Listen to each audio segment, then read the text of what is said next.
Millions of tax dollars are spent on this type of computer surveillance, a disgusting procedure for a professed free society. They're overstepping the bound. Just the other day, they walked into somebody's house. They suspected he was a drug dealer.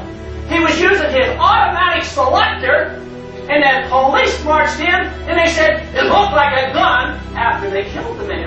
In America! Is that what America's all about? I say no. We want privacy. Less government for individual liberty, get the government off our backs, a more sensible foreign policy. I'm very disappointed that so far in this Congress we have not yet seen any sincere effort to cut any spending. There's something wrong here that could and should be adjusted with decreased spending, not raising taxes, and not further robbing the Social Security Trust Fund. The more we threat, the more we intimidate, the more we want to bomb people, the more we're leading into another fiasco like Vietnam. We trade with Vietnam now. That's a much better way than trying to impose our will on Vietnam by going over there and dropping bombs. So I would say that this just points out again that we have a very, very poor foreign policy in the Middle East. I wish the Congress would address the unconstitutionality of presidents waging war. That, to me, is a lot more serious than Monica Lewinsky, let me tell you.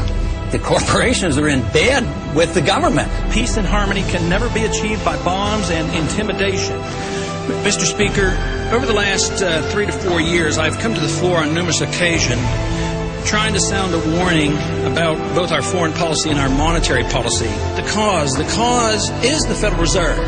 The cause is the problem is the Federal Reserve has been granted authority that is unconstitutional to go and counterfeit money. And until we recognize that and deal with that, we will continue to have financial problems.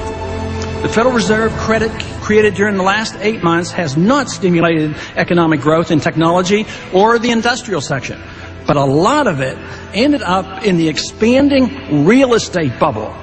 This too will burst, as all bubbles do. During the next decade, the American people will become poorer and less free.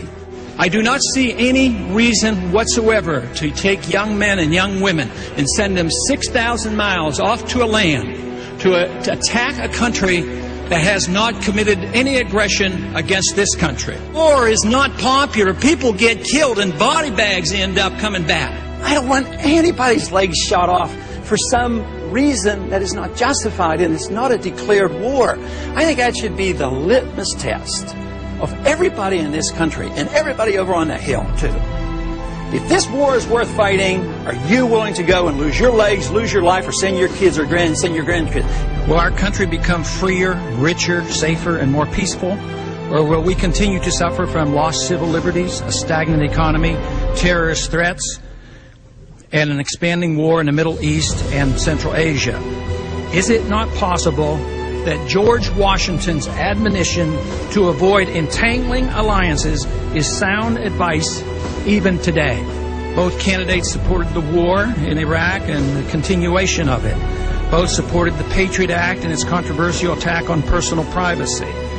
The true patriot will repeal the Patriot Act, is what they will do. Both candidates supported increased spending in almost all categories. I'm the most conservative member here. I have voted, against more spending and wasting government than anybody else. Freedom, prosperity, and peace. Just come home. We just marched in. Just come home.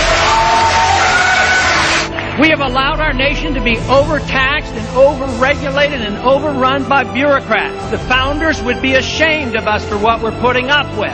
A system designed to protect individual liberty will have no punishments for any group and no privileges. Today, I think inner city folks and minorities are punished unfairly in the war on drugs. I think this is not a consequence of free markets. What's happening is there's transfer of wealth from the poor and the middle class to the wealthy. This comes about because of the monetary system that we have. When you inflate a currency or destroy a currency, the middle class gets wiped out. So the people who get to use the money first, which is created by the Federal Reserve System, benefit. So the money gravitates to the banks and to Wall Street. So that's why you have more billionaires than ever before. Today, this country is in the middle of a recession for a lot of people. Michigan knows about it. Poor people know about it. The middle class knows about it. Wall Street doesn't know about it. Washington, D.C. doesn't know about it. But it's because of the monetary system and the excessive spending. As long as we live beyond our means, we are destined to live beneath our means. And we have lived beyond our means because we are financing a foreign policy that is so extravagant and beyond what we can control, as well as the spending here at home. And we're depending on the creation of money out of thin air, which is nothing more than debasement of the currency. It's counterfeit.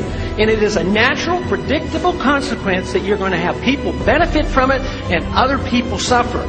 So if you want a healthy economy, you have to study monetary theory and figure out why it is that we're suffering. And everybody doesn't suffer equally, or this wouldn't be so bad. It's always the poor people, those on retired incomes, that suffer the most. But the politicians and those who get to use the money first, like the military-industrial complex, they make a lot of money and they benefit from it. It is our job to check up and find what the Federal Reserve has done, audit them, and find out who their buddies are that they're taking care of. It's trillions of dollars.